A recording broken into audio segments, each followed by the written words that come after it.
Islom vatanni sevishga, uni ardoqlashga, uni obod qilishlikka va uni farovonlik yo'lida jiddiy jahd bilan harakat qilishlikka targ'ib qiladi insonni. Bir tasavvur qilib ko'raylik. Xalqimizda ajoyib bir maqol bor. Vatan ostonadan boshlanadi degan. Aytaylik, har bir kishi o'zini uyiga kirsin deylik.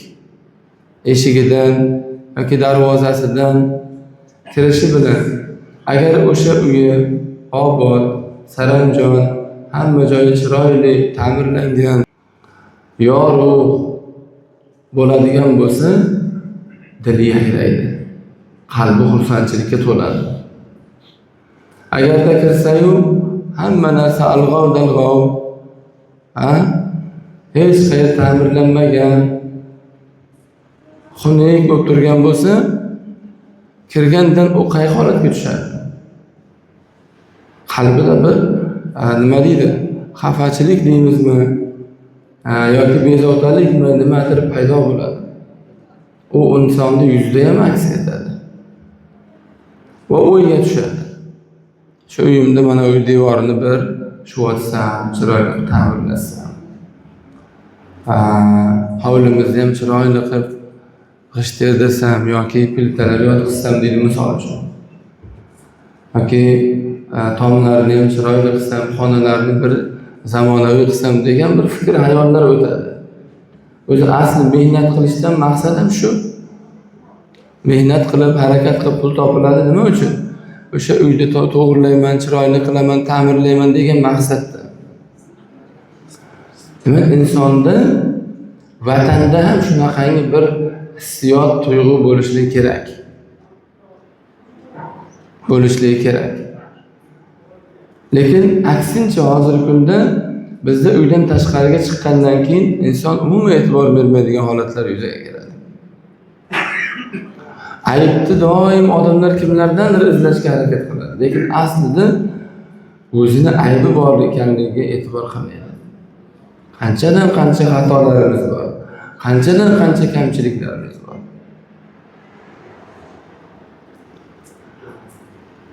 Shuning uchun azizlar, uyimizdan tashqariga chiqqanda ham bir atrofga qaraylik, yo'lga qaraylik, obod qiladigan joyimiz bordir, qo'limizdan nimadir keladigan holat bordir. Zotan insonni hayotda yashashda maqsadi, vazifalari ham shu. Insonda Alloh taolo buzg'unchilik qilish uchun yoki kimlarnidir ustidan kulish uchun, mazax qilishlik uchun yoki urush janjal qilish uchun yaratmadi Alloh taolo. Alloh taolo xalqlarni bir nechta xalqlarga bo'lib qo'ydi. Ya'ni mana o'zbek xalqi bor yoki boshqa xalqlar bor mana atrofimizda. Bekorga turli xil qilib qo'ymadi. Qur'oni Karimda ham keltiradi Alloh taolo. Bir-birlari bilan uchrashishlik, aloqalar o'rnatishlik, fikr almashishlik, umuman hayoti dunyoni bir obod qilishlik maqsadida Alloh taolo insonlarni turli xil xalqlardan qilib yaratgan. Shu jumladan bizni o'zimizni xalqimizda ham xuddi ana o'shanday holatda bo'ladi aslida. Muqaddas dinimiz manbalarida yurt sha'nini muqaddas bilib, unga sadoqatli bo'lish ulug'lanadi. Jumladan Qur'oni Karimda bu haqda shunday deyilgan.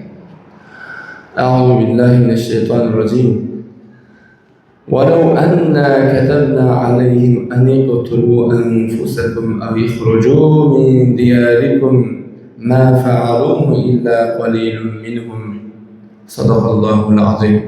Ya'ni agar biz ularga o'zlaringizni o'ldiring yoki yurtingizdan chiqib keting deb buyurganimizda edi, oz qismidan boshqasi uni qilmagan bo'lar edilar.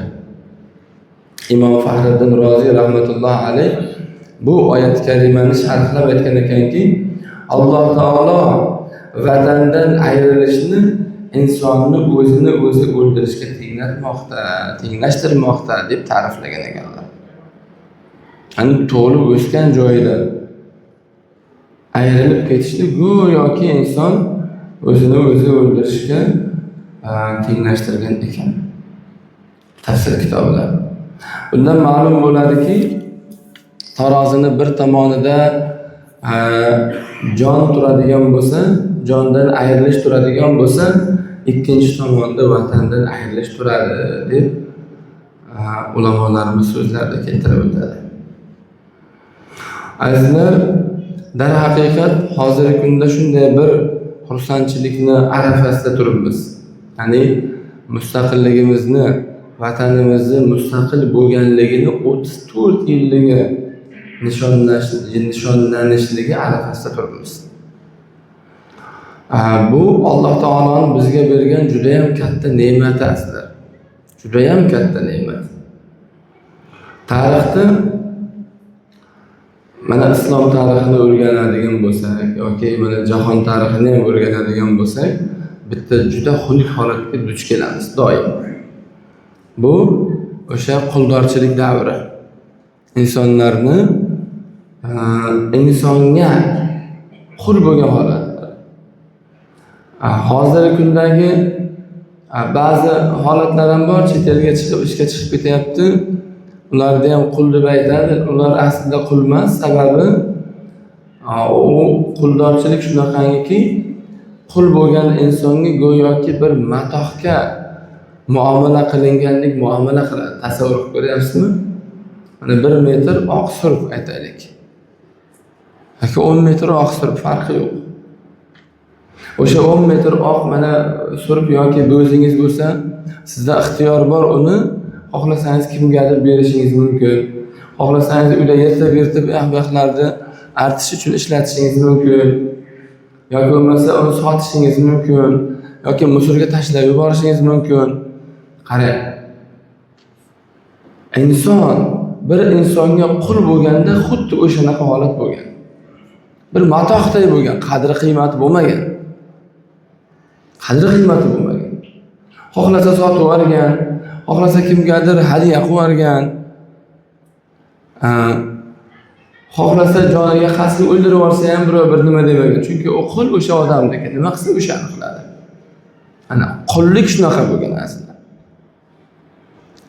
Xuddi shuningdek davlatlarda ichida ham quldorchilik o'shanaqangi holat bo'lgan. Xuddi misol uchun bizning O'zbekiston bir paytlar Qizil imperiyaga deb aytadi-ku, SSRga qul bo'lganidek, ularda o'zlarida huquq bo'lmagan, xohlagan narsasini o'zi xohlaganda ishlatishga haqqi bo'lmagan, yerdagi hamma boyliklarni ham olib chiqib ketadi. Qo'yingki, xuddi boyagi aytilgan qulda sifatlari bo'lgan. Qullar bir umr orzu qilgan, qanday qilib ozod bo'lsam ekan. Ozod bo'lishning ma'lum bir yo'llari bo'ldi. Aytaylik, xo'jayini bilan shartnoma tuzadi. Xo'jayin aytadi, "Falon tilla topib bersang, menga falon tilla olib kelib bersang, sen ozodsan" deydi. Endi qul qandaydir o pulni topish kerak. Endi qanday topadi o'ylab ko'ring. Ixtiyor hech nima ixtiyor o'zida bo'lmasa qanday topadi uni? Kimdandir bir najot kutadi, iloji yo'q. Yoki qandaydir bir shartlar qo'yadi, o'sha shartni bajarsang ozodsan. Ana ozod bo'lgandan keyin u hur, xursandchilik ichiga sig'maydi. Endi boshqa odamlarga o'xshagan inson u ham. Endi odamlar unga bir matohdek emas, insondek muomala qiladi. Mana mustaqillikka erishganimizdan buyon O'zbekistonga ham boshqa davlatlar davlat sifatida e'tibor qilyapti. Davlat va mustaqil davlat sifatida e'tibor qilyapti. O'zlarining elchixonalarini ochdi. Bu degani davlat sifatida tan oldi degani. Bo'lmasa savdo shartnomalarini tuzyapti. O'shandan boshlab hozirgacha katta davlatlar aytaylik o'zini ishlab chiqarishlari paydo bo'ldi. O'zini oltin zaxiralariga yoki boshqa tabiiy boyliklarga o'zi egalik qilyapti. Xohlagancha uni kavlab turib chet elga eksport qilyapti xohlasa. Yoki ishlab chiqarish qilinyapti. Kiyim-kechak yoki boshqa har xil sohalarda ishlab chiqarishlar bo'lyapti. va ularni chet elga eksport ham qilinyapti aslida. Mana bu haqiqiy baxt, haqiqiy Alloh taoloning bergan ne'matlardan eng katta ne'matlardan hisoblanadi. Endi shu vatanda yashayotgan, shu zaminda yashayotgan har bir kishi uchun uni shukrini ado etishlik lozim bo'ladi. Endi shukrini ado etish qanday bo'ladi? Birinchidan, Alloh taolo bergan ne'matni shukrini ado etish uchun til bilan shukr qilinadi. Ey Alloh, o'zingga shukr deyiladi. Alhamdulillah, o'zingga hamdlar bo'lsin. Bizga shunday ne'matni berding deb tilimiz bilan aytamiz. Qalbimiz bilan uni tasdiqlaymiz. Qanday? Shu berilgan ne'matlarda hammasini Alloh beryapti desak, qalbdan o'tkazsak, bu shukrni qalbdan qilishimiz bo'ladi. Ana endi azizlar, faqatgina til bilan va qalb bilan shukr qilish kifoya qilmaydi, amal ham qilishimiz kerak. Amal qilishimiz kerak. Qanday? Alloh buyurgan amallarni bajarishimiz kerak. Namoz o'qi deyaptimi, namoz o'qishimiz kerak.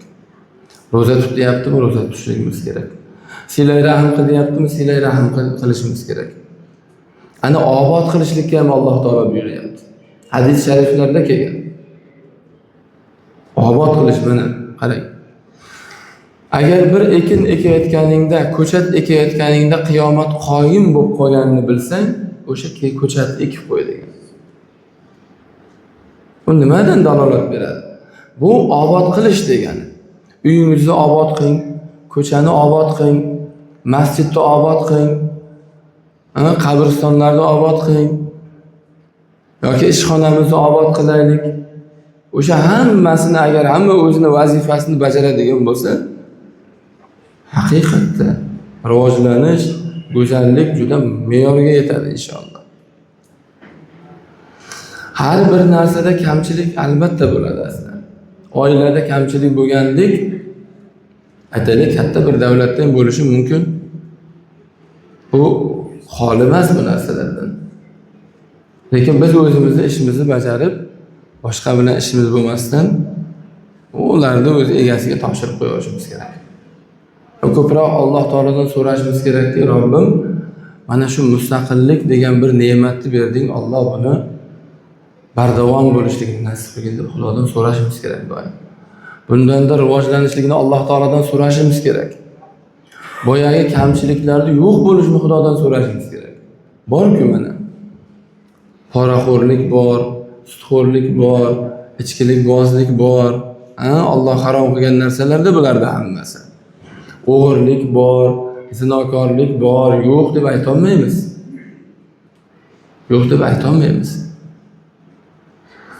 Biz ularni, bular palondayda, palonchi poraxo'rlik qilibdi, mana bularda hammasi bir go'r shunaqa, palonchi sutxo'rlik qilibdi deb gapirganimiz bilan baribir uni gunohi to'kiladi xolos. Uni gunohi biz yelkamizga kelib tushadi xolos. Biz undan saqlanishimiz kerak. Undan saqlanishligimiz kerakda, o'zimizni ishimizni qilib, ibodatimizni qilib, shu duo qilib qo'yaylik. Alloh shularga ham insof bergin. Chunki davlatda tanazzulga olib keladigan narsalardan bu narsalar, poraxo'rlik, rivojlanishdan to'xtatib qo'yadi. Sutxo'rlik, o'g'irlik, zinokorlik, hammasi jamiyatni parokanda qiladigan, rivojlanishini orqaga tortadigan, barakani ketkizadigan narsalar bular. Shuning uchun qo'limizdan eshitmay kelmaydi, Xudoga duo qilamiz. Ey Alloh, mana shu illatlardan bu vatanimizni salomat qilgin. Shularga ham Robbim bir insof ber. deb duo qilishimiz kerak. Biz vazifamiz shu bo'ladi. Zotan Alloh taolo Qur'oni Karimda oyat karimada keltirib aytayaptiki, A'udhu billahi minash shaytonir rojim. Va ta'awanu 'alal birri wat taqwa va la ta'awanu 'alal ithmi wal 'udwan. Sadaqallohul azim. Ya'ni yaxshilik va taqvo yo'lida hamkorlik qiling. Gunoh va dushmanlik yo'lida hamkorlik qilmang deyapti. O'sha yaxshilik yo'lida, taqvo yo'lida bo'lsa, bir-birimiz bilan kelishib, harakat qilishimiz kerakki, Alloh taolodan bir ajr mukofotlarga sazovor bo'lib qolaylik. Robbimizning roziligiga sazovor bo'lib qolaylik. biron bir gunohi ma'siyat ishlar bo'ladigan bo'lsa, undan uzoqlashish kerak. Keyin mana shu ishni qilaylik. Zo'r, soqqasi zo'r desa ham, qiynalib turgan bo'lsak ham daromadga, pulga, oilaga qiynalib turgan bo'lsak ham, baribir o'sha gunohi ma'siyatni yo'lidan uzoqlashishimiz kerak. Allohga tavakkul qilishimiz kerak. Allohdan rizqimizni so'rashligimiz kerak.